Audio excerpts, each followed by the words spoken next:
సంవత్సరంలో ఇలాగే ఈ సెమినార్ ప్రాంగణంలో మనం వాక్యం విన్నాము. మరలా అట్టి అవకాశాన్ని ప్రభు మనకు దయచేశారు. ఇది చిన్న విషయం కాదు. ఎవరూ ఇవ్వలేనిది, ఎవరూ చేయలేనిది ప్రభు మన జీవితాల్లో చేశారు. ఇటు అవకాశాన్ని మరలా ఇచ్చినందుకు ఆ దేవాది దేవునికి మనస్ఫూర్తిగా నా స్తుతులు స్తోత్రాలు చెల్లించుకుంటున్నానండి.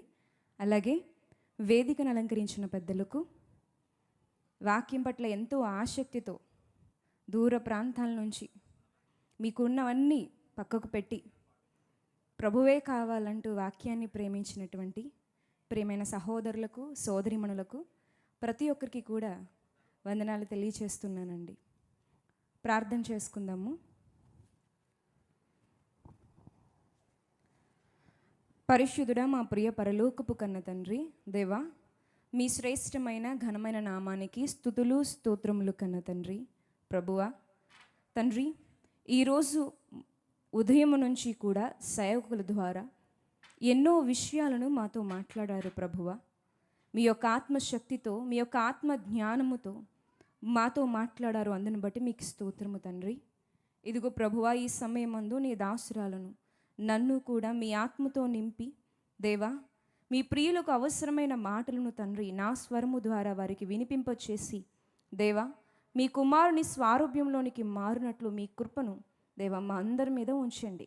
వింటున్న వారికి దేవా, వినబడుతున్న వాక్యము వారి హృదయాల్లోనికి వెళ్ళి జీవితాలలో తండ్రి ఎంతో గొప్ప మార్పును తీసుకొచ్చి దేవా మీకు సాక్షులుగా నిలవబడినట్లు సహాయము చేయమని, సమస్త ఘనత మహిమ ప్రభావములు మీరు పొందుకోవాలని మనస్ఫూర్తిగా కోరుకుంటూ మా రక్షకుడైన యేసుక్రీస్తు ప్రభువారి పరిశుద్ధ నామమున ఈ ప్రార్థన మనవులు అడిగి వేడుకుంటున్నాము కన్న తండ్రి, ఆమేన్. ప్రియమైన వారలారా, ఇక్కడ ఉన్నటువంటి అనేక మందికి ఒక విషయం తెలుసు. అదేంటంటే మనమందరం యాత్రికులము. ఈ జీవితం యొక్క ఒక యాత్ర. దీనికి ఒక ప్రారంభము, అంతము కూడా ఉంది. ఈ జీవిత యాత్ర ఒకానొక రోజు ముగిసిపోవలసి ఉంది. ఈ ప్రారంభము, ముగింపు అన్నది ప్రతి ఒక్కరి జీవితాల్లో కూడా సర్వసాధారణంగా జరిగేదే. అయితే మనము ఈ యాత్రను ముగించేలోపు ఎన్నో ఎన్నో విజయాలను చవి చూడాలి, ఘనమైన కార్యాలను చవి చూడాలి, గెలవాలి, విజయ పదం వైపు వెళ్ళాలి. ఆ తరువాతనే మనం మన యాత్రను ముగించుకోవాలి. అందరూ తమ యాత్రను విజయ పదం వైపు నడిపించుకోగలుగుతున్నారా? వారి యాత్రలో ఘనమైన కార్యాలను చూడగలుగుతున్నారా అని ప్రశ్నించుకుంటే చాలా వరకు అనేక మంది ఈ జీవిత యాత్రలో ఓడిపోయి ఏ విజయాన్ని చూడకుండానే తమ యాత్రను ముగించేసుకుంటున్నారు. మన రోజులో చాలామంది మరణాలను మనం చూస్తున్నాం. వాళ్ళు ఏం సాధించారు అంటే లోకంలో చదువులు, పదవులు ఎన్నో ఉండొచ్చు. అది కాదు. ఈ యాత్రకు కారణభూతుడైనటువంటి దేవుని కొరకు ఏం చేశారు అంటే ఏమి కనిపించట్లేదు. మరణించిన తర్వాత వీరి గమ్యం ఏంటంటే ఆ ప్రశ్నకు సమాధానం సంతోషించదగ్గగా రావడం లేదు. ఎన్నో మరణాలు చూస్తున్నాం, కొందరి విషయంలోనే సంతోషపడుతున్నాం. ఎన్నో యాత్రలు ముగిసిపోతున్నాయి, కొంతమంది యాత్రలు మాత్రమే తలుచుకున్నప్పుడు హృదయం పొంగిపోతుంది. కానీ కొంతమంది యాత్రలను తలుచుకున్నప్పుడు వాళ్ళు ఎందుకు పుట్టారో, ఎందుకు జీవించారో, ఎందుకు చచ్చిపోయారో, ఎక్కడికి వెళ్ళిపోయారో అర్థం కావట్లేదు. మరి ముఖ్యంగా ఇలాంటి పరిస్థితులు మన కుటుంబాలలో చూస్తూ ఉంటాం. చాలా బాధేస్తుంది. ఒక అర్థం లేని జీవితాన్ని గడిపేస్తూ ఉంటారు ప్రియమైన వారలారా. అయితే దేవుడు అలా ఉండాలని కోరుకోలేదండి. మనము ఎన్నో విజయాలను చూడాలని మనకి జీవితాన్ని ఇచ్చాడు. ఓడిపోవాలని ఇవ్వలేదు. ఇప్పుడు ఎవరికి వారుగా ఒక ప్రశ్న వేసుకుందాం. అదేంటంటే, మీ ప్రయాణం ఎటు వెళ్తుంది? విజయం వైపు వెళ్తుందా, ఓటమి వైపు వెళ్తుందా? మీరు చెప్పలేని ప్రశ్న అయితే కాదు, మీకు తెలియని సమాధానం అయితే కాదు. మీకు తెలిసిందే. నా జీవితం గురించి మీరు చెప్పలేరు, మీ జీవితం గురించి నేను చెప్పలేను. కానీ ఎవరి జీవితాల గురించి వాళ్ళు చెప్పుకోవచ్చు. నా జీవితం విజయం వైపు వెళ్తుందా, గొప్ప కార్యాలను చూసే వైపు వెళ్తుందా? గెలిచేదిగా ఉందా? ఓటమి పయనంలోనే, ఓడిపోయే మార్గంలోనే వెళ్ళిపోతుందా అని ప్రశ్నించినప్పుడు ఖచ్చితంగా మీకు ఏదో ఒక సమాధానం వస్తుంది. రావాలి, సరైన సమాధానం రావాలి సుమి. మనల్ని మనం మోసం చేసుకోకూడదు. సరైన సమాధానాన్ని, నా ప్రయాణం ఎటు వెళ్తుంది అని ఈరోజు ఈ రాత్రి వేళ దేవుడు సంధిస్తున్న ఈ ప్రశ్నకు యథార్థంగా ఒక సమాధానాన్ని మీరు రాసుకోండి. ఉన్నది ఉన్నట్టు రాసుకోండి. గెలవాలని ఎంతమందికి ఉంది? గెలిచే ఆలోచనలు, దేవుని కొరకు ఏదో ఒకటి చెయ్యాలి, ఈ బ్రతుకుని విజయవంతంగా ముందుకు తీసుకువెళ్ళాలి అన్న ఆలోచనలు మనకున్నాయా? ఏదో పుట్టాం, పెరిగాం, పెద్దవాళ్ళం అవుతున్నాం, ఏదో ఒక రోజు చచ్చిపోతాం, అలాగే బ్రతికేస్తున్నామా? లేదండి, అలా ఉండకూడదు. ఒకే ఒక జీవితం, ఒకే ఒక యాత్ర ముగిసిందా, దానికి ఏం లేదండి, మరలా ప్రారంభమే లేదు. అది ఒక్కసారి ముగిసిందా, దానికి ప్రారంభమే లేదండి. సెమినార్కి వచ్చేటప్పుడు ఒక యాక్సిడెంట్ జరిగిందండి. బాబుకి 16 సంవత్సరాలు ఉంటాయండి. 16 సంవత్సరాలు. కారు గుద్దింది, కింద పడిపోయాడు, బ్లడ్ వచ్చింది. చాలా భయం వేసింది. ఏంటా భయం అంటే, ఎన్నో మార్లు మనం తిరుగుతూ ఉన్నాం కదా, ఇంకా ఆయన ఎంత కృప చూపించారు, ఇంకా ఎంత గొప్ప సమయాన్ని ఇచ్చారు, ఎందుకు ఈ జీవితాన్ని ఇచ్చారు, నేను ఏం చేస్తున్నాను? ఈరోజు అన్నీ బాగోబట్టి మన ఇష్టాన్ని నెరవేర్చుకోవడానికి వెళ్ళిపోతున్నామే. నిజంగా కాళ్ళు చేతులు పని చేయనటువంటి సమయం వస్తే మన ఇష్టాన్ని మనం చేయగలమా? చేయలేం ప్రియమైన వాళ్ళు. దేవుడు సమయాన్ని ఎందుకు ఇస్తున్నాడంటే, నీ మార్గాన్ని మళ్ళించుకుంటావని, విజయం వైపు నడిపిస్తావని, నీ యాత్రను సంతోషంగా ముగిస్తావని, నీ యాత్రతో అనేక మంది యాత్రికులకు ఒక మార్గదర్శకురాలిగా ఉంటావని. పరిశుద్ధ గ్రంథంలో చాలామంది జీవితాలు ఉన్నాయి ప్రియమైన వాళ్ళారా. కొందరు తమ జీవిత యాత్రను ఎంతో చక్కగా ముగించుకుని మాదిరి చూపించి వెళ్ళిపోయారు. ఇంకొందరు ఓటమి పాలైపోయారు. ఇందుకీ ఒక విషయాన్ని ఈరోజు మనం ఆలోచిద్దాం. విజయపదం వైపు వెళ్ళిన వారి యొక్క రహస్యం ఏంటి? వాళ్ళు ఎలా తమ యాత్రా జీవితాన్ని ఈ భూమి మీద ఘనమైన కార్యాల వైపు ఎలా నడిపించుకున్నారు? దానికి మూలం ఏంటి? చాలామంది ఓడిపోతున్నారు. విశ్వాసులే, బాప్తీసం తీసుకున్నవారే, వాక్యం విన్నవారే, అన్నీ తెలిసిన వారే ఓటమి మార్గంలో, ఓటమి పదంలో వెళ్ళిపోతున్నారు. దానికి కారణం ఏంటి? దానికి కారణం ఏంటంటే, భక్తుల యొక్క జీవితాలను చదువుతున్నప్పుడు, జ్ఞానిస్తున్నప్పుడు ప్రతి ఒక్కరి జీవితంలో కామన్గా అయితే ఒకటి కనిపించిందండి. అదేంటంటే, విజయపదం వైపు వెళ్ళేవారు ప్రభుని ఆకర్షించుకున్నారు. విజయపదం వైపు వెళ్ళేవారు ఆ ప్రభువునే తమ యొద్దకు ఆకర్షించుకున్నారు.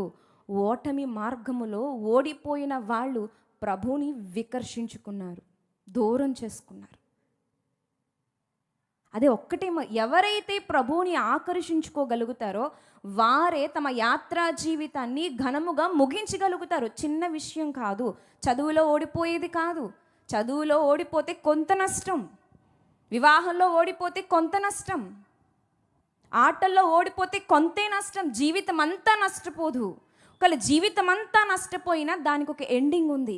కానీ యాత్రా జీవితంలో ఓడిపోతే కనుక మరొక అవకాశం లేకుండా పోతుంది. వీటన్నిటికీ ఇంకో అవకాశం ఉంది, దాన్ని మరలా మీరు సరి చేసుకోవచ్చు. కానీ ఈ జీవితంలో ఓడిపోతే కనుక, ఈ జీవిత యాత్రలో మీరు ఓడిపోతే కనుక ఇంకొక అవకాశం లేదు. దాని పర్యవసానం ఎంతండి? అనంతం. దేవుని ఆకర్షించుకునేవారుగా ఎంతమంది ఉన్నారు? ఈరోజు మనం ఆలోచించుకుందాం. ఎవరు గొడవ ఎందుకండి? ఎవరికి వారు వ్యక్తిగతంగా పరిశీలించుకుందాం. ఉన్నారండి. దావీదు గారి గురించి ప్రభు ఏం మాట్లాడారు? నేను దావీదుని కనుగొన్నాను. దావీదు యొక్క వ్యక్తిత్వ సౌందర్యం ప్రభువుని ఆకర్షించింది. సమూయేలు ప్రభువుని ఆకర్షించారు. ఎస్తేరు గారు ప్రభువుని ఆకర్షించారు. మరియమ్మ ప్రభువుని ఆకర్షించింది. ఎవరైతే తమ సద్గుణాలతో, తమ వ్యక్తిత్వంతో ప్రభువుని ఆకర్షిస్తారో ప్రభువు వారిని ఎన్నుకుంటాడు, ప్రభువు వారితో ఉంటాడు. ప్రభువే మనతో ఉన్నప్పుడు విజయం ఖచ్చితంగా వస్తుంది ప్రియమైన వారలారా. ఈరోజు ఒక స్త్రీ గురించి మాట్లాడుకుందాం. ఆ స్త్రీ ఎవరు అంటే, దేవుణ్ణి ఆకర్షించుకున్నటువంటి స్త్రీ. ఆ స్త్రీ ఎలా ఆకర్షించుకుంది?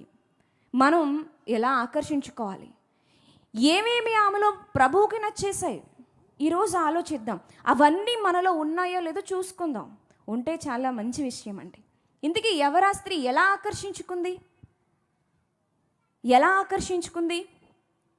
ఆమె ఘనురాలు కాదు. ప్రభువుని ఆకర్షించుకున్న స్త్రీ గురించి మాట్లాడుతున్నానండి. ఆమె ఘనురాలు కాదు, పేరున్న స్త్రీ కాదు, లోక విషయాల్లో ఏ విషయంలోనూ గొప్పది కాదు, చావడానికి సిద్ధంగా ఉంది. పైగా తృణీకరించబడింది. కనీసం పలకరించడానికి కూడా ఎవరూ ఆమెను ఇష్టపడట్లేదు.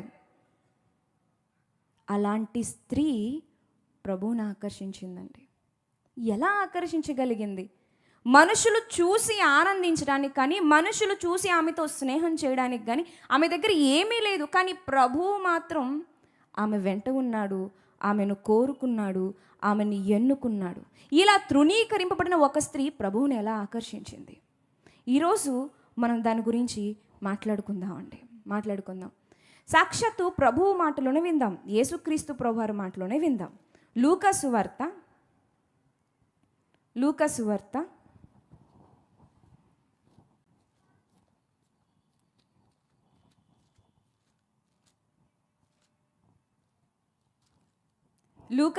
4వ అధ్యాయము 25వ వచనము. లూకా సువార్త 4వ అధ్యాయము 25వ వచనము. ఏలియా దినములయందు 3 ఏండ్ల 6 నెలలు ఆకాశము మూయబడి దేశమందంతటను గొప్ప కరువు సంభవించినప్పుడు ఇశ్రాయేలులో అనేక మంది విధవరాండ్రుండినను ఏలియా సీదోనులోను సారేపతను ఊరులోను ఉన్న ఒక విధవరాలి యొద్దకే గాని మరి ఎవరి యొద్దకును పంపబడలేదు. తన దాసుణ్ణి కరువు కాలంలో పోషించడానికి దేవుడు ఒకరిని ఎన్నుకోవాలనుకున్నాడు. తన దాసుణ్ణి ఆ కరువు కాలంలో బ్రతికించుకోవడానికి ఒకరింటికి పంపాలి అనుకున్నాడు. ఎవరింటికి పంపించాలి అన్నప్పుడు ఆ గ్రామంలో, ఆ చుట్టుపక్కల పరిసర ప్రాంతాల్లో ఎంతోమంది ధనికులు ఉన్నారు. ధనికులు ఏం చేస్తారండి? ఆహారాలను నిల్వ వేసుకుంటారు. ధనికులకి కరువు త్వరగా రాదు. పేదవాడు చనిపోయినంత త్వరగా ధనవంతుడు ఆకలికి చనిపోడు. నిల్వ వేసుకున్నదంతా తెచ్చుకుంటాడు కరువు కాలంలో. మరి ఏ ధనవంతుడు ప్రభువుకు కనిపించలేదా అంటే కనిపించలేదు. పోనీ ఈమెనా విధవరాలు? ఇంకెవ్వరు సారేపతిలో విధవరాండ్లే లేరా అంటే ఉన్నారు. ఎంతోమంది విధవరాండ్రు ఉండగా ఆమె యొద్దకే ఆమె మాత్రమే, ఆమెనే ఎందుకు ప్రభు ఎన్నుకున్నాడు? తన దాసుని పోషించడానికి. ఆమె ప్రత్యేకత ఏంటి? అసలు ఆమె సద్గుణాలు ఏంటి? ఈరోజు మనం తెలుసుకుందాం. ఆమె యొద్దకే, ఆమె మీద ప్రభు దృష్టి పడింది. ఆమె యొద్దకు తన దాసుని పంపించాలనుకున్నాడు. ఆ రోజుల్లో తన ప్రియ కుమారుణ్ణి భూమి మీదకి పంపించాలనుకున్నప్పుడు ఎవరా అని ఆయన వెతుక్కుంటే ఆయన దృష్టి ఎవరి మీద పడిందండి? మరియమ్మ గారి మీద పడింది. ఈరోజు తన దాసుని పోషించడానికి ఎవరి యొద్దకు పంపించాలి నా దాసుని అన్నప్పుడు ఏమీ లేని ఒక విధవరాలి మీద ఆయన దృష్టి పడింది. ఏమైంది అసలు? యేసుక్రీస్తు ప్రభువారు అంతగా ఆమెను కోరుకోవడానికి కారణం ఏంటి? ఆమె ప్రత్యేకత ఏంటి? ఆమె ప్రత్యేకత ఏంటో తెలియాలంటే ఆమె జీవితంలోనికి తొంగి చూడాలి. ఆమె లైఫ్ స్టైల్ చూడాలి. ఆమె జీవితంలో ఏం జరిగిందో ఆ సందర్భాలు ఏంటో మనం జ్ఞానించాలి. రాసుల మొదటి గ్రంథము 17వ అధ్యాయంలో ఆమె గూర్చినటువంటి వివరాలు మనకు కనిపిస్తాయండి. రాసుల మొదటి గ్రంథము 17వ అధ్యాయము 7వ వచనం నుంచి చూద్దాం. కొంతకాలమైన తరువాత దేశములో వర్షము లేక ఆ నీరు ఎండిపోయాను. ఆ పరిస్థితి ఏంటి? ఆమె ఉన్నటువంటి పరిస్థితి ఏంటంటే కరువుకి అక్కడ ఉన్నటువంటి వాగులు కూడా ఎండిపోతున్నాయి. భయంకరమైన కరువు. ఆ కరువు సమయంలో ఈ విధవరాలు గూర్చినటువంటి విషయాలు రాయబడి ఉన్నాయండి. 8వ వచనంలో, అంతటి యెహోవా వాక్కు అతనికి ప్రత్యక్షమై ఇలాగు సెలవిచ్చెను, నీవు సీదోను పట్టణ సంబంధమైన సారేపతను ఊరికి పోయి అచ్చట ఉండుము, నిన్ను పోషించుటకు అచ్చటనున్న ఒక విధవరాలికి నేను సెలవిచ్చి తిని. ఈమె ఊరేంటండి? సారేపోతు. ఈమె ఎవరు? విధవరాలు. ఈమె విధవరాలు అంటే భర్త లేదు, ధైర్యము లేదు, ఆదుకునే పోషించుకునే నాదుడు లేడు. పైగా ఈమెకి ఎవరున్నారు? బిడ్డ, కుమారుడు ఉన్నాడు. ఆ కరువు కాలంలో ఎవరూ లేని ఈ స్త్రీది దేవుణ్ణి ఆకర్షించుకుంది. ఒంటరి స్త్రీ, ధైర్యము లేని స్త్రీ. పోనీ ఆమె బ్రతికి ఆమెకు కష్టం అంటే మరలా ఆమెకు ఒక బిడ్డ, దినదినము ఒక గండంగా గడుపుతున్న స్త్రీ, పూట గడవడం కష్టమైపోతున్న స్త్రీ. ఇలాంటి స్త్రీని ప్రభు ఎన్నుకున్నాడా? ఆయన పనికి వాడుకున్నాడా? ఎవరా అని చిన్నప్పుడు అండి స్కూల్స్లో, పాఠశాలల్లో అలా టీచర్ చూసి నువ్వులే క్లాస్ చూసుకో అంటే మనకి ఎంత సంతోషంగా ఉండేదండి. ఫ్రెండ్స్తో ఎలా చెప్పేవాళ్ళం? చూసావా, నేనే కనిపించాను, నేను నీకంటే గొప్ప అనుకునేవాళ్ళం కదా. అంతమందిలో ఎవరిని లీడర్ని చేస్తే, అంతమంది ఉండగా అసెంబ్లీలో మిమ్మల్నే పిలిస్తే ఎలా ఉండేది హృదయం? ఇంతమందిలో మాస్టర్ గారికి నేనే కనిపించాను. అలా అంతమందిలో ప్రభు ఎవరిని వేలు పెట్టి ఇట్రా అని పిలుస్తున్నాడండి తన పనికి? ఒక విధవరాలినా, ఒక నిస్సహాయురాలినా, అక్కడ ఉన్నటువంటి ప్రజల చేత హీనురాలుగా పిలువబడుతున్నట్టు ఆమె తన కడుపే తను నింపుకోలేనటువంటి బలహీనురాల ఆమె మీదకి వెళ్ళింది ఆ ప్రభు దృష్టి. ఏంటి ఈమె వ్యక్తిత్వం ఏంటి?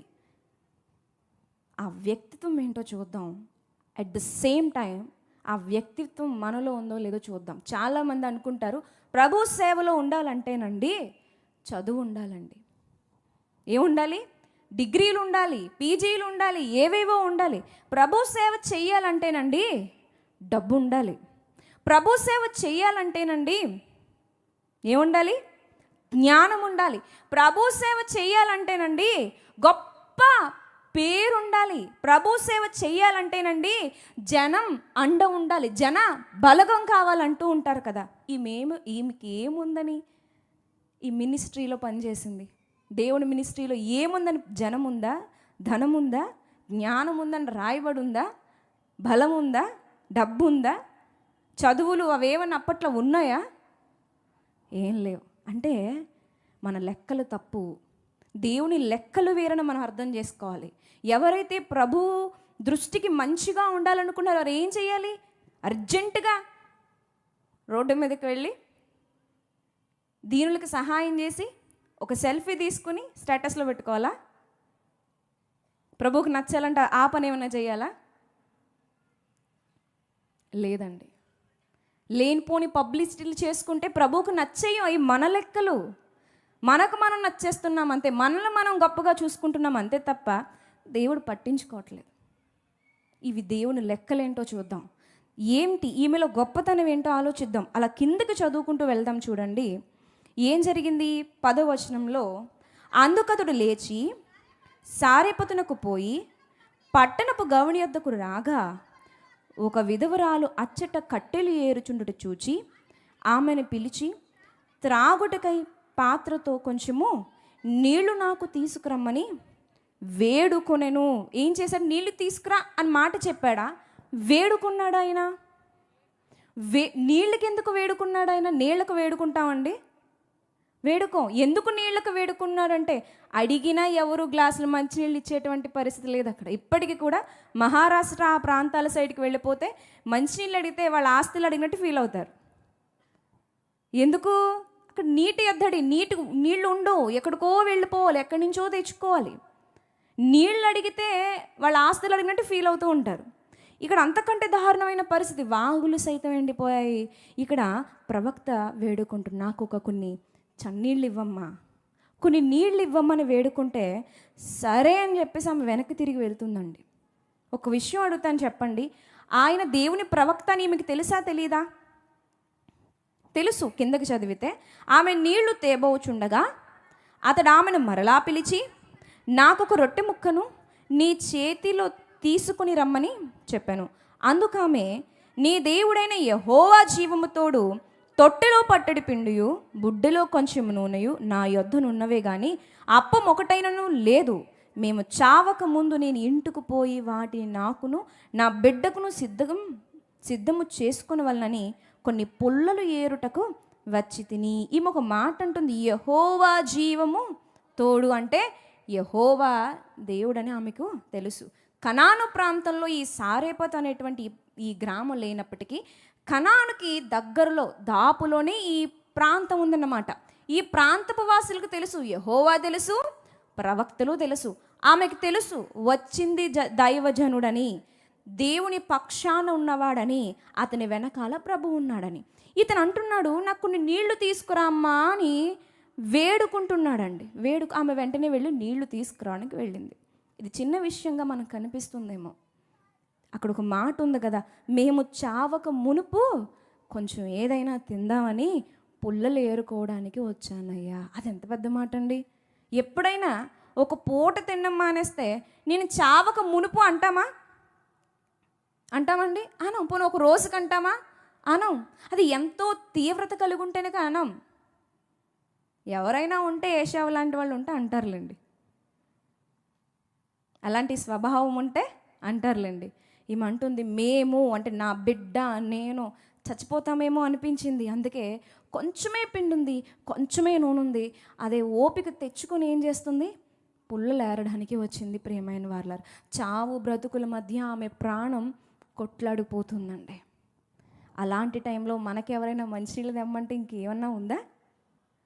ఏమండి, ఆకలి కాస్తంత కొంచెం ఆలస్యం అయినప్పుడు ఎవరైనా మాట్లాడితే ఏమొస్తుంది? ఊరికనే ముందు కోపం వచ్చేస్తుంది. అవునా?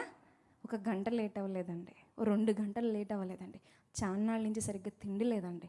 బ్రతకడానికి తింటున్నారు తప్ప మనకలా ఆనందించడానికి తినట్లే. మనం తినడం అన్ని వేళలా ఆకలేసే తింటామా? అన్ని వేళలా ఆకలేసి తినం, టేస్ట్ చేయడానికి, ఆ రుచిని ఆనందించడానికి తింటాం. ఈమె అలా కాదు, బ్రతకడానికి తింటుంది. సరైన ఆహారం లేదు, చచ్చిపోతానేమో అని భయం వేసిందంట. తన బిడ్డ కూడా చచ్చిపోతాడేమో అని భయం వేసిందంట. ఆ టైంలో చావు బ్రతుకుల మధ్య కొట్లాడిపోతున్న ఆమె ప్రాణం ఎవరి మాటను విన్నది?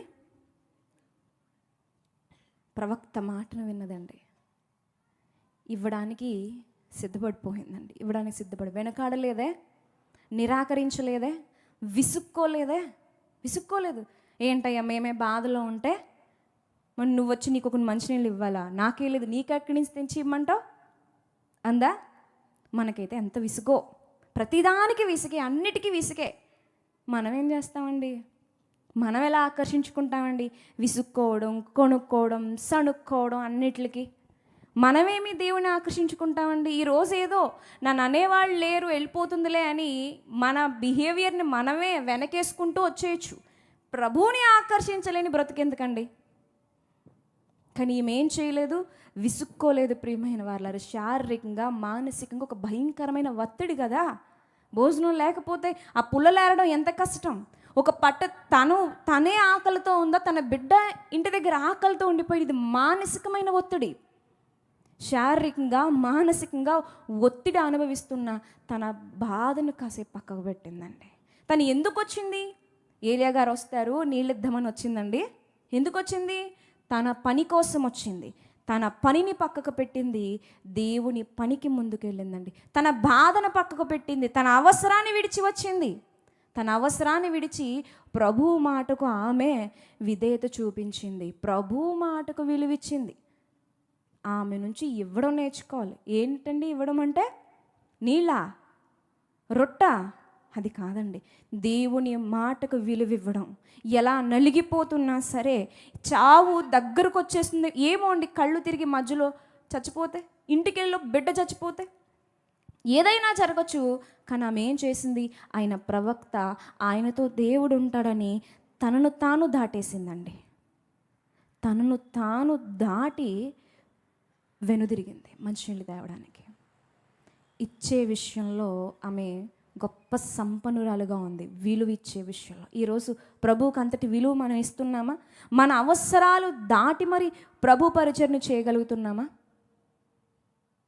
మన బాధలు, మన శారీరక మానసిక ఒత్తిళ్లను పక్కకు పెట్టి ముందుకు వెళ్ళగలుగుతున్నామా? ఇప్పుడు ఏదో ఒక సాకులు చెప్పడమేనా? అలా అయితే ప్రభువుని మనం ఆకర్షించుకోలేమండి. ఇంకా ఆమె ఏం చేసిందంటే, ఇంకా ఆమె ఏం చేసింది? 13వ వచనాన్ని చూడండి. అప్పుడు ఏలియా ఆమెతో ఇట్లా, నేను భయపడవద్దు, పోయి నీవు చెప్పినట్లు చేయుము. అయితే అందులో నాకొక చిన్న అప్పము మొదట చేసి నా యొద్దకు తీసుకురమ్ము, తరువాత నీ బిడ్డకును అప్పములు చేసుకొను. నువ్వు వెళ్ళు, ఫస్ట్ నాకు మాత్రమే చేయి, వెనక్కిరా, నాకు ఇవ్వు, తర్వాత ఎవరికి చేసుకో, నీకు నీ బిడ్డకు చేసుకో. మొదట చేసింది నాకు ఇవ్వి. నువ్వు అన్నట్టు ఏం జరగదు, ఏమీ జరగదు, ఏమీ జరగదని ఏలియా గారు అంటుంటాం. ఏమి చూపించింది? విశ్వాసాన్ని చూపించింది. ఏం చూపించిందండి? విశ్వాసాన్ని చూపించింది. నమ్మింది. నమ్మి తన జీవితాన్ని దేవుని చేతులకు అప్పగించేసుకుంది.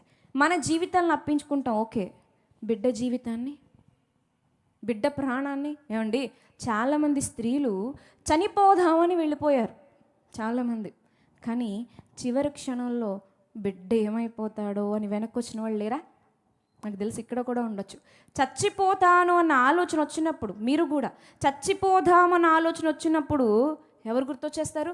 బిడ్డలు గుర్తుకొచ్చేస్తారు. వారి ప్రాణానికి హాని కలగకూడదని ఎంత హింసనైనా, బాధనైనా, అవమానాన్నైనా తట్టుకుని బ్రతుకుతున్న తల్లిదండ్రులు లేరా? ఉన్నారు. మన జీవితాలు ఇస్తాం కానీ మన బిడ్డల జీవితాన్ని బలివ్వలేం. కానీ అక్కడ బిడ్డ ఆకలితో చచ్చిపోయేలా ఉన్నాడు. కానీ ఏం చేసింది?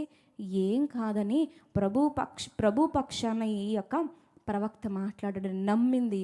నమ్మెళ్ళి ఏం చేసిందండి? ఆయన చెప్పినట్టే చేసింది. ఆకలితోనే వెళ్ళింది, ఆకలితోనే మొదట అప్పాన్ని కాల్చింది, మొదట ఆయన చేతుల్లో పెట్టిందండి. ఎన్ని మాటలు చెప్పాడండి ఆయన, ఎంతసేపు ప్రసంగం చేశాడండి? ఒక్క మాట, భయపడద్దు, ఒక్క మాటతోనే ఆమె తన జీవితాన్ని చేసింది. ఎంత రిస్క్ చేసింది. ఎన్ని మాటలు వింటున్నాం మనం, ఎన్ని మాటలు విన్నాము ఈ సెమినార్లో, ఎన్ని వింటాము? ఒక్క ప్రవక్త, ఒక్క మాట. ఇక్కడ ఎంతమంది సేవకులు, ఎన్ని మాటలు, ఎన్ని సెమినార్లు దాటెళ్ళిపోతే ఎన్ని ఆదివారాలు, ఎన్ని శుక్రవారాలు, ఎన్ని కూడికలు, దానికి సంబంధించి కృతజ్ఞత కూడికలు, పుట్టినరోజు కూడికలు, మరణించిన తర్వాత జ్ఞాపకార్థ కూడికలు. ఎన్ని కూడికలండి? అడుగడుగునా కూడికలే, అడుగడుగునా దేవుని మాటలే. మరి మనం ఇవ్వగలిగామా మన జీవితాన్ని? మనం ఇచ్చేసుకోగలిగామా మన జీవితాన్ని? ఆలోచించుకోండి ప్రియమైన వారలారా, ఆలోచించుకోండి. దేవుని మాటను నెరవేర్చడానికి ఒకే ఒక్క మాట నమ్మింది. తను నష్టం అని తెలిసిన ముందుకు వెళ్ళిపోయింది.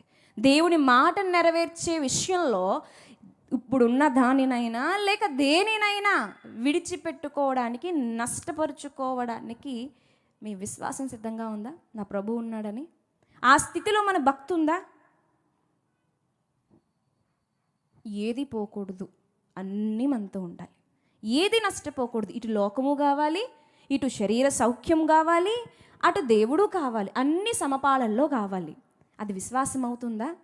విశ్వాసం ఉంటే ప్రభు మాటను నెరవేర్చడానికి ప్రాణం పోతుంది, నష్టం వస్తుంది అని తెలిసినా నువ్వు ముందడుగు వేయగలిగితే వెంటనే ఆయన కన్ను, ఆయన దృష్టి నీ మీదకి వస్తుంది. నీ యాత్ర విజయపదం వైపు వెళుతుంది. నీ ముగింపు ఆదర్శప్రాయంగా ఉంటుంది. నీ జీవితం, నీ సాక్ష్యం మార్గదర్శకంగా ఉంటుంది. ఆ స్థాయిలో మన విశ్వాసం ఉందా? ఇంకా ఏమున్నాయంటే ఆమె గొప్ప విధేయత చూపించిందండి. ఏంటి? గొప్ప విధేయత చూపించింది. ఆయన ఒక మాట అన్నాడు, నీకున్నది ముందు నాకు పెట్టు, తర్వాత నువ్వు తిను. అది ఎలా ఉంది తెలుసండి? సామాన్యంగా పిచ్చి మాటల్లా ఉన్నాయి కదా. అంటే ఉన్నది నీకు పెట్టేయాలా, తర్వాత మేము తినాలా, తర్వాత ఏమీ కాదా, భయపడొద్దా, నన్ను చూసావు ఎలా ఉన్నాను, పసిబిడ్డ అని చెప్తున్నా జాలిపడవేంటయ్యా, నువ్వు మనిషివేనా అని అనొచ్చుగా అండి, అని అనొచ్చుగా. నిజంగా ఎవరైనా ఆమెతో ఉంటే ఏమని సలహా ఇస్తారు? నీకేమైనా పిచ్చి పట్టిందా? ఉన్నదే కొంచెము పిండి, కొంచెము నూనె, అది ఆయనలో కొంచెం ఇచ్చేస్తే మిగిలింది, అసలు ఉన్నదే మీ ఇద్దరికి సరిపోదాయే, వాళ్ళు అందులో కొంచెం ఆయనకి ఇచ్చి మీకేం మిగులుతుంది? నీకు పిచ్చి పట్టిందా ఏమన్నా? బిడ్డని చంపేయాలనుకుంటున్నావా? నువ్వు చస్తే చావు, పసిబిడ్డను ఎలా చంపుతావు అని అడిగే అవకాశం ఉందా లేదా? ఉంది. విమర్శకు లోనయ్యే అవకాశం ఉంది. కానీ ఆమె దాన్ని పిచ్చి మాటలుగా తీసుకోలేదండి, బలమైన మాటగా తీసుకుంది. నమ్మింది. నమ్మేం చేసింది? చేసి చూపించింది. మనం వింటాం, ఎవ్వరు చెప్పినా వింటాం, తలాడిస్తాం. ఎందుకో తెలుసా? అలా ఊపితే అయిపోయింది. వాళ్ళ ముందు సరే ఓకే అంటే అయిపోయింది. చేయడానికి కాదు సుమి, ఆ క్షణం తప్పించుకోవడానికి. ఆమె అలా తల ఊపలే. ఆమె తల ఊపిన తర్వాత ఆమె వెళ్ళి చేసి వచ్చింది. ఈరోజు ఎన్నో వాక్యాలు వింటున్నాం, ఎంతో మాట్లాడుతున్నాడు ప్రభు, ఎన్నో విషయాలు చెప్తుంటే మనకు ఆ విషయాలన్నీ పిచ్చి మాటలాగే కనిపిస్తున్నాయి. పరలోకం అంటున్నాం, నిత్యత్వం అంటున్నాం, దేవుని కన్నీరు అంటున్నాం, దేవుడు మన కొరకు ఉంచిన స్వాస్యం అంటున్నాం. అవన్నీ తల ఊపి మళ్ళీ జ్ఞాపకం ఉంటున్నాయా మన జీవితంలో? అవి ఈమె విధేయత ఎంత గొప్పదంటే, విని తలాడించి వెళ్ళిపోతుంది, విధేయత అవ్వదు. విని తలాడించిన తర్వాత దాన్ని క్రియలో పెట్టాలి. పెడుతున్నామా అంటే మనం ఆయన ఆకర్షించుకోవట్లేదు అన్నమాట. ఏం చేస్తున్నాం? వికర్షించుకుంటున్నాం, దూరం చేసుకుంటున్నాం. ఏమండి, ఆయన అందరినీ ఆకర్షిస్తాడు. ఆయనంత గొప్ప వ్యక్తిత్వం కలిగినటువంటి, దైవత్వం కలిగినటువంటి దేవుడు. అది సరిపోదు అని లేఖనాలు చెప్తున్నాయి. అవి సరిపోదు. ఆయన చూసి ఎంత గొప్ప దేవుడు అని నువ్వంటే సరిపోదు. అది పరిపూర్ణత కాదు, సంపూర్ణత కాదు, అసంపూర్ణత. ఆయన ఎంత గొప్ప దేవుడు, ఆయన ఉన్నతుడు, గొప్ప దేవుడు, గొప్ప కార్యాలు చేసేవాడు, ప్రేమించేవాడు, క్షమించేవాడు, నేనంటే ప్రాణం పెట్టేంత ఇష్టం అని నువ్వు ఎంతగా చేతులెత్తి స్తుతించినా, ఆరాధించినా, ఘనపరిచినా అది సగమే. అది పూర్తవ్వాలంటే నిన్ను బట్టి ఆయన సంతోషించాలి. నిన్ను ఆయన తన పనికి వినియోగించుకోవాలనుకోవాలి. భూమి మీద దేవునికి చాలా అవసరాలు ఉన్నాయి. అవసరాలు అనగానే నైవేద్యాలు కాదండి, అవసరాలు అనగానే వస్త్రాలు కాదండి. ఏంటి తెలుసా? ఆయన చిత్తం నెరవేర్చాలి. కోత చాలా విస్తారంగా ఉంది, పనివారు కావాలి. ఆయన పనివారి గురించి వెతుక్కుంటున్నప్పుడు నా భక్తుడైన ఏలియాకి ఏ ఇల్లు ఇవ్వాలి? పని వెతుక్కుంటున్నప్పుడు ఆయన హృదయం ఒక చోటకి ఆకర్షించబడింది. అదే ఈ విధవరాలి ఇల్లు. ఆయన హృదయం ఇప్పుడు కూడా అనేకమైన పనుల కోసం ఎవరుని వెతుక్కుంటే అదుగో నువ్వు ఉన్నావని నీ వైపు ఆయన తేరు చూశాడా? చూడలేదా? అయితే ఏం లేదు, మనకేం లేదు, విలువనిచ్చే గుణం లేదు. విలువ ఇవ్వకపోతే ఎవరు చెప్తారండి పనులు? విశ్వాసం లేదు, దేవుడున్న నమ్మకం లేనప్పుడు తెగింపు ఎక్కడి నుంచి వస్తుంది? విధేయత లేదు, విధేయత లేనప్పుడు చెప్పింది ఎక్కడ చేస్తాం? ఇలాంటి వారికి పనులు ఎవరైనా అప్పగిస్తారా? ఎవరైనా ఎన్నుకుంటారా? ఎవరైనా మెచ్చుకుంటారా? నా బిడ్డ అని ఎవరైనా ధైర్యం చూపిస్తారా? వీడు గొప్పవాడు అవుతాడు, ఈమె గొప్పదవుతుందని ఏ తండ్రైనా సాక్ష్యం ఇస్తాడా? పనికి రాకుండా పోతూ ఉంటారు తల్లిదండ్రులు. అరే నువ్వెంత చెప్పినా నువ్వు వినట్లేదు, చెయ్యట్లేదు, నా ముందు ఏదో అలా నటించేస్తున్నావురా, నువ్వు ఇలా బ్రతికేస్తే కనుక ఏదో ఒక రోజు దీని పర్యవసానం నువ్వు అనుభవిస్తావు అంటాడే తప్ప ఏ తండ్రి కూడా తలాడించి వెళ్ళిపోతున్న కొడుకుని చూసి, తన మాటలు నమ్మలేని కుమార్తెను చూసి, ఏం చెప్తున్నా విధేయత చూపకుండా వెళ్ళిపోతున్నటువంటి పిల్లల్ని చూసి మీరు గొప్పోళ్ళు అవుతారు, మిమ్మల్ని చూస్తుంటే నాకు ధైర్యంగా ఉంది, మీరుంటే చాలు, నీలాంటి కొడుకులు అందరికీ ఉండాలి అని ఏ తండ్రి అయినా సంతోషపడతాడా? పడడు. మన నిజమైన తండ్రి ఆయన అయితే మీ విషయంలో ఆయన స్పందన ఏంటి? అందుతుందా హృదయానికి? నా విషయంలో దేవుడు ఎలా స్పందిస్తాడు? అందుతుంది కదా? అందుతుంది. మరి ఏం చేద్దాం? ఇలాగే వెళ్ళిపోదామా? సారేపతి విధవరాలు చచ్చిపోయిందండి, ఉందా? లేదు, చచ్చిపోయింది. యాత్ర ముగిసిపోయింది. కానీ ఆమె యాత్రలో విజయ శిఖరాన్ని అంటింది. ఓడిపోలేదు. నీ యాత్ర ఒక రోజు ముగిసిపోతుంది. మరి ఏం చేద్దాం? అవకాశం ఉంది, ఏం చేద్దాం? నిర్ణయం తీసుకోవాలండి. కాలం గడిచిపోతుంది ప్రియమైన వారలారా. ఇంకా ఆమెలో ఉన్న 4వ లక్షణం ఏంటంటే నిస్వార్థపూరితంగా చేసిందండి. స్వార్థం ఉంటే చేయగలరా? స్వార్థం ఉంటే చేయలేరు, స్వార్థం చెయ్యనివ్వదు. స్వార్థం లేదు కాబట్టే ఆమె చేయగలిగింది. నిస్వార్థం. మనమండి విందులకి, వినోదాలకి, మనస్సుకు నచ్చిన వాటికి ఎంత సమయాన్నైనా పెట్టుబడి పెడతాం, ఎంత డబ్బైనా పెట్టుబడిగా పెడతాం. మన స్వార్థానికి, మన ఆనందానికి. ఇతరుల గురించి ఎలా ఉన్నాం? ఇతరులకి సమయం ఇస్తున్నామా? ఇతరుల క్షేమార్థమే మనం ఖర్చు పెడుతున్నామా? ఎంతో ఖర్చు పెట్టుకుంటే కొంచెం ఇచ్చి అందులో కూడా నేను చాలా గొప్ప చేశానన్న ఫీలింగ్. చూసారా, ఆమెలో ఏముంది? విలువ ఇచ్చే గుణం ఉంది, విశ్వాసం ఉంది, విధేయత ఉంది, నిస్వార్థం ఉంది. ఇవన్నీ ప్రభువునే ఆమె దగ్గరికి తీసుకొచ్చేసాయి. ప్రభువునే ఆమె దగ్గర తీసుకొచ్చేసాయి. ఆలోచించండి ప్రియమైన వాళ్ళారా, మీ యాత్ర ఎలా కొనసాగుతుంది? మీ యాత్రలో ఏముంది? భౌతికమైన ఆనందాలు, భౌతికమైన సంతోషాలు ఏం చేయలేవు ప్రియమైన వాళ్ళారా, ఏం చేయలేవు.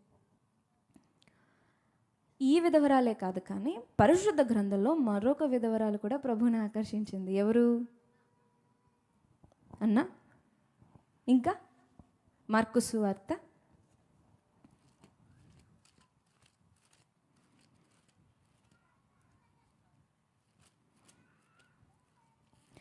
12వ అధ్యాయం 41వ వచనం నుంచి చదువుదామండి. మార్కు సువార్త 12వ అధ్యాయం 41వ వచనం నుంచి చూద్దాం. ఆయన కానుక పెట్టి ఎదుట కూర్చుండి జన సమూహము ఆ కానుక పెట్టెలో డబ్బులు వేయట చూచుచుండెను. ధనవంతులైన వారు అనేకులు అందులో విశేషముగా సొమ్ము వేయుచుండిరి. ఒక బేద విధవరాలు వచ్చి 2 కాసులు వేయగా ఆయన తన శిష్యులను పిలిచి, కానుక పెట్టెలో డబ్బులు వేసిన వారందరికంటే ఈ బేద విధవరాలు ఎక్కువ వేసినని మీతో నిశ్చయముగా చెప్పుచున్నాను. వారందరూ తమకు కలిగిన సమృద్ధుల నుండి వేసిరి, కానీ ఈమె తన లేమిలో తనకు కలిగినదంతయు అనగా తన జీవనమంతయు వేసినని చెప్పెను. తన జీవనమంతయు వేసినని చెప్పెను. యేసుక్రీస్తు ప్రభువారికి ఒక అవసరత పడింది. ఏంటో తెలుసండి? శిష్యులకు ఒక మంచి పాఠాన్ని నేర్పించాలని అనుకుంటున్నాడు. ఆ కానుకల పెట్టి దగ్గరే కూర్చున్నప్పుడు చాలామంది ధనవంతులు వచ్చి కానుకలు వేస్తున్నప్పుడు ఒక ధనవంతుడిని చూపించి శిష్యులను పిలిచి, చూసారా ఎంత విస్తారంగా వేశారో, వాళ్ళు చూసి నేర్చుకోండి, అంత విస్తారంగా ప్రభువుకు మీరు సమర్పించుకోవాలి అనొచ్చుగా. అన్నారండి? అనలేదు. మనుషులండి ఎంత ఇచ్చారో చూస్తారు. ప్రభు ఏం చేస్తాడో తెలుసా? ప్రభు ఏం చూస్తాడో తెలుసండి? ఇవ్వగా నీకెంత మిగిలిందో చూస్తాడు. ఏమీ లేకుండా ఇస్తారు చూసారు, ఆ వ్యక్తిత్వం ఆయన ఆకర్షించుకుంటుంది. ఆ వ్యక్తిత్వం ప్రభువుని ఆకర్షించుకుంటుందండి. ఆ పేద విధవరాలు వేసిన 2 కాసులు. దీని గ్రీకు భాషలో మూల పదం ఏంటంటే లెప్టా అంటారు. కాసునైతే 2 కాసులు అయితే లెప్టాన్ అంటారు. లెప్టాన్ ఇది యూదులు ఆ రోజుల్లో వాడేటువంటి రాగి నాణాలండి. లెప్టాన్ అంటే ఏం కాదు, పలుచటి, ఆ చిన్నవి లేదా సున్నితమైనవని అర్థం. 2 కాసులను కలిపి 1 సెంటు అంటే 1 సెంటు అనేవారు అనమాట. ఇంకా మనకు అర్థం కావాలంటే దేనారం తెలుసు కదండి మనకి. ఒక రోజు కూలి కదా, ఒక వ్యక్తి ఒక రోజంతా కష్టపడితే వచ్చే కూలి, దానిలో 64% అన్నమాట. అంటే ఒక రోజు కూలి కూడా కాదు ఆమె వేసింది. ఇది మన ఆలోచన. కానీ ప్రభు అంటున్నాడు, తన ఆస్తి అంతా వేసేసింది, తనకేమీ ఉంచుకోలేదు. ఆమె ఎంతగా ఆకర్షించిందండి ప్రభువుని? ఆకర్షించిందా లేదా? ఆకర్షించింది ప్రియమైన వారలారా. ఆమెలో ఏ లక్షణాలు, నిజంగా ఇద్దరికి చాలా సిమిలారిటీస్ ఉంటాయండి. ఆలోచించండి, ఇద్దరు విధవరాళ్ళైనా, అభాగ్యులైనా, తోడు లేని వాళ్ళైనా, ధైర్యం లేని వాళ్ళైనా, దినం ఒక గండంగా గడుపుతున్న వాళ్ళైనా, కష్టముతో ఉన్న వాళ్ళే కదా. ఏమీ లేని వాళ్ళు, పేదవాళ్ళు. అలాంటి నిస్సహాయురాళ్ళు ఇద్దరు కూడా ఎవరిని ఆకర్షించుకున్నారు? దేవుణ్ణి ఆకర్షించుకున్నారండి. దేవుణ్ణి ఆకర్షించుకున్నారు. ఒంటరితనంలో ఉన్నారు, బలం లేదు, బలహీనులు, సమాజంలో ఏం లేదు, అండ లేదు, తోడు లేదు, ఏమీ లేదు. ఈరోజు ఏదైతే గొప్ప అని మనం అంటున్నామో ఏ గొప్ప లేని ఇద్దరు ఆడవాళ్ళు, అందులో వెధవరాళ్ళు ప్రభువుని ఆకర్షించుకున్నారు. పరమందున్న తండ్రిని తమ యొద్దకు వచ్చేలా ఆయన ఆకర్షించుకున్నారు. వ్యక్తుల్ని కాదు, మనుషుల్ని కాదు.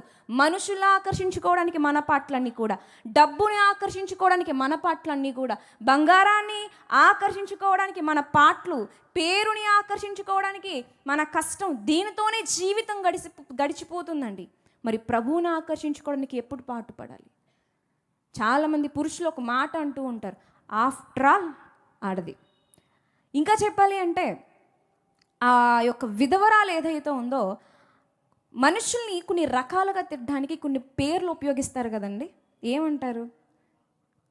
కొన్ని పేర్లు అంటే కుక్క అని తిడతారు, గాడిద అని తిడతారు, విధవ తిడతారా తిట్టరా చెప్పండి? విధవ అని తిడతారు. దానికి ఆల్టర్నేట్గా ఇంకొక పదం కూడా ఉంది, అలా కూడా తిడతారు. అంటే ఒక విధవరాలని ఒక తిట్టుగా వాడుతుంది సమాజం. అవునా? ఒక తిట్టుగా, ఒక నీచమైన దానిగా సమాజం తిట్టడానికే వాడుతుంది. తిట్టడానికి వాడుతున్న స్థితిలో ఉన్న ఆ స్త్రీ ప్రభువుని ఆశ్రయించింది. తిడుతున్న నీవో ఆఫ్టర్ ఆల్ స్త్రీ కదా. ఆఫ్టర్ ఆల్ స్త్రీ ప్రభువుని ఆకర్షించుకుంటే, మరి స్త్రీ కంటే ఉన్నతంగా, స్త్రీ కంటే బలంగా, స్త్రీ కంటే అధికారంలో ఎత్తైన స్థితిలో పెట్టిన పురుషులు ఇంకెంత ఆకర్షించుకోవాలి? మీ మాటే కరెక్ట్ అంటున్నాను. మీరెంత ఆకర్షించుకోవాలి? ఇంకా ఎక్కువ ఆకర్షించుకోవాలి. ఆఫ్టర్ ఆల్ ఒక స్త్రీ, ఆఫ్టర్ ఆల్ ఒక ఆడదే ప్రభువుని ఆకర్షించుకుంటే ఇంకెలా ఆకర్షించుకోవాలి మనం? ఇంకా చెప్పాలంటే కొందరు స్త్రీలు తమకున్నటువంటి స్థితిని బట్టి పరిసయ్యుని భక్తి చేస్తూ ఉంటారు. తగ్గరండి. ఒక్కొక్కసారి వాళ్ళ ప్రవర్తన చాలా తారాస్థాయికి వెళ్ళిపోదు. ఎవరితో మాట్లాడరు, ఎవరి పక్కన కూర్చోరు. వాళ్ళ లెవెల్ వేరసలు, వాళ్ళ భక్తి వేరసలు.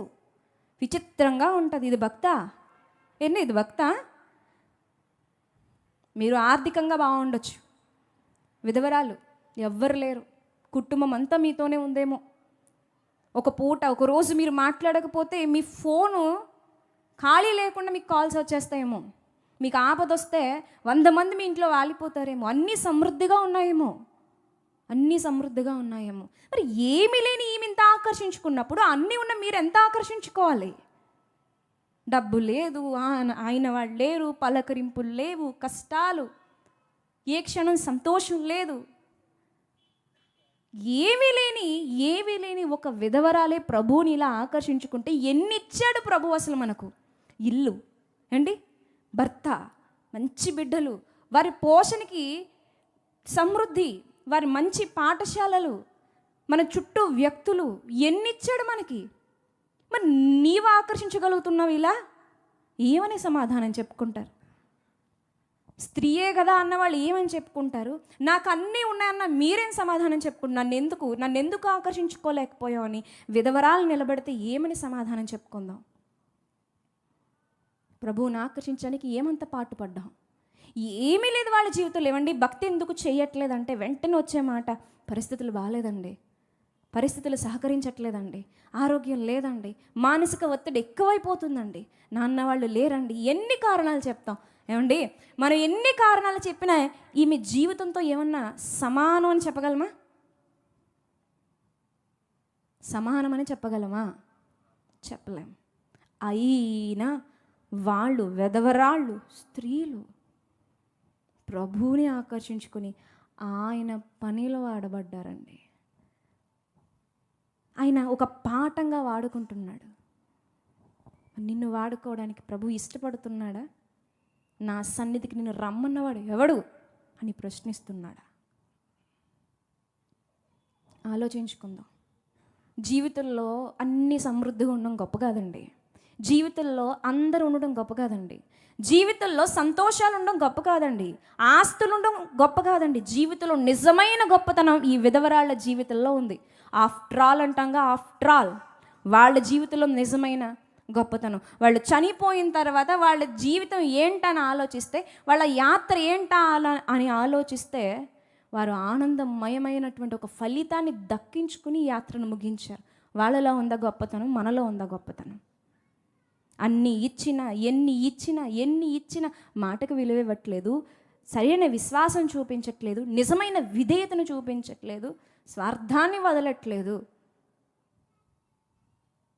ఆలోచించుకుందాం ప్రియమైన వారలారా. మరలా చెప్తున్నాను, మరణిస్తే మరలా పునఃప్రారంభం కాదు. మరణిస్తే మరొక ఆప్షన్ లేదు.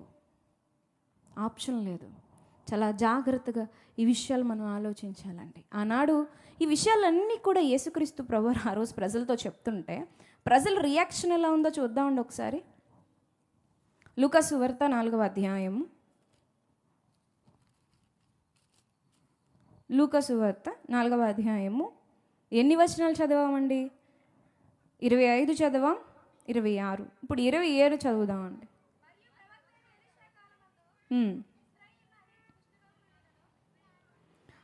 మరియు ప్రవక్త అయిన యెషయా కాలమందు ఇశ్రాయేలులో అనేక కుష్ఠరోగులుండినను సిరియా దేశస్థుడైన నయమాను తప్ప మరి ఎవడనూ శుద్ధి నొందలేదని నేను మీతో నిశ్చయముగా చెప్పుచున్నాను. సమాజ మందిరంలో ఉన్న వారందరూ ఆ మాటలు విని ఆగ్రహముతో నిండుకొని లేచి ఆయనను పట్టణంలో నుండి వెళ్ళగొట్టి ఆయనను తల క్రిందులుగా పడద్రోయవలనని తమ పట్టణము కట్టబడిన కొండపేటు వరకు ఆయనను తీసుకొని పోయిరి. చూసారా, ఏమొచ్చింది? మాటలు విన్న ప్రజలకు ఆగ్రహం వచ్చింది, కోపం వచ్చింది, చంపేయాలన్న కసి వచ్చింది. వాక్యం వింటున్నప్పుడు చెప్తున్న వాళ్ళ మీద కోపం వస్తే ఆ విషయం మీలో పనిచేసినట్ట.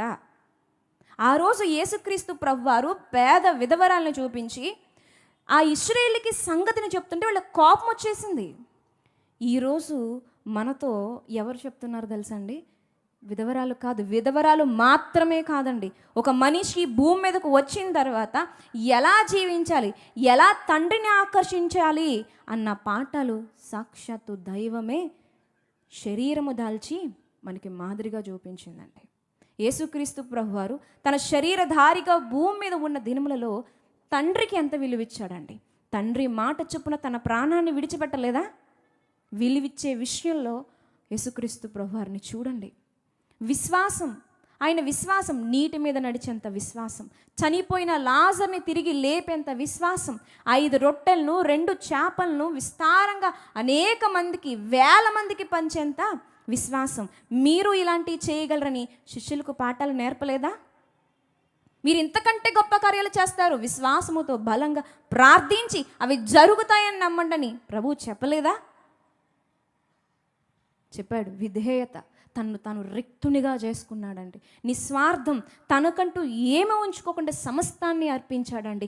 ఇలా నువ్వు బ్రతుకు అని ఇప్పుడు విధవరాలను చూపించి మాట్లాడట్లేదండి, తనను చూపించి మాట్లాడుతున్నాడు.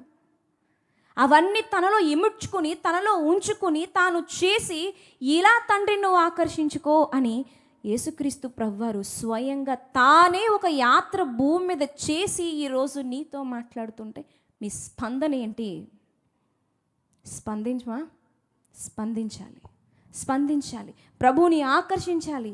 ఇక దేని నువ్వు ఆకర్షించుకున్నా అది నీతో ఉండదు, నీవు దానితో ఉండవు. ప్రియమైన వాళ్ళారా, మంచి నిర్ణయం తీసుకుందామండి. ప్రభువుని చూసి నేర్చుకుందాం. లేదా ఏదో అలా విన్నాము అన్నట్టుగా ఉండిపోతే కనుక చాలా నష్టమైపోతాం, నాశనాన్ని చూస్తాం. ఎంత నాశనం అంటే ఎప్పటికీ ఆ నాశనాన్ని మీరు కానీ నేను కానీ ఏం చేయలేము, భర్తీ చేసుకోలేము, ఆపలేము, ఆ శిక్షను తృణీకరించలేము, పారిపోలేము.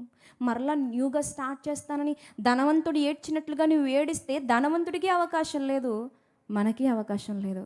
ఎప్పుడు వెళ్ళిపోతామో తెలియలేని జీవితాలండి మనవి.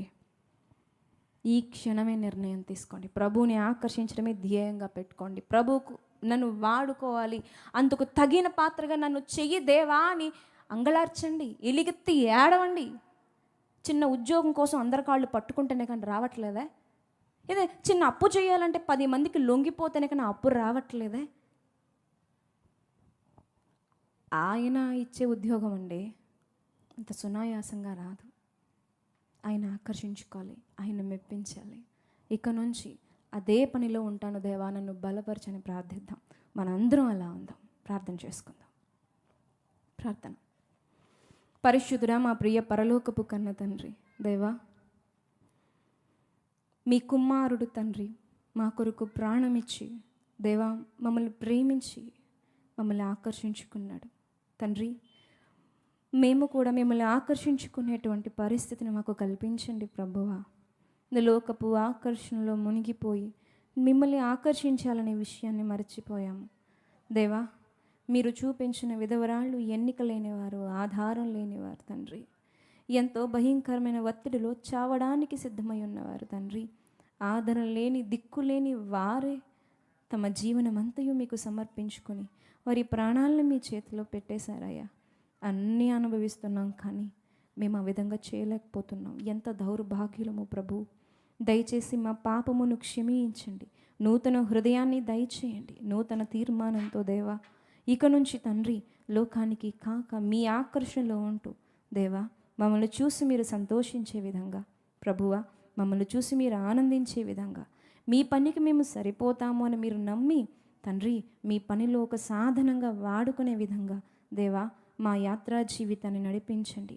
మా ముగింపులో దేవా అనేక మందికి యాత్ర ఇలా చేయాలి అని ఒక మాదిరిని విడిచి వెళ్ళేటువంటి గొప్ప జీవితాన్ని మాకు బహుమానంగా ఈ సంవత్సరం దయచేయమని, అందుకు సంబంధించి సరైన సిద్ధపాటుని మేము కలిగి ఉండేలాగున మీ సహాయాన్ని అందించమని, ఇటు మేలు మా అందరికీ తండ్రి దయచేయమని ప్రాధేయపడుతూ దేవా ఈ మాటలు విని విడిచిపెట్టువారుగా కాకుండా దాని ప్రకారముగా జీవించువారే ఉన్నట్లు సహాయము చేయమని మా రక్షకుడైన యేసుక్రీస్తు ప్రభువారి పరిశుద్ధ నామమున ఈ ప్రార్థన మనవులు అడిగి వేడుకుంటున్నాము కన్న తండ్రి.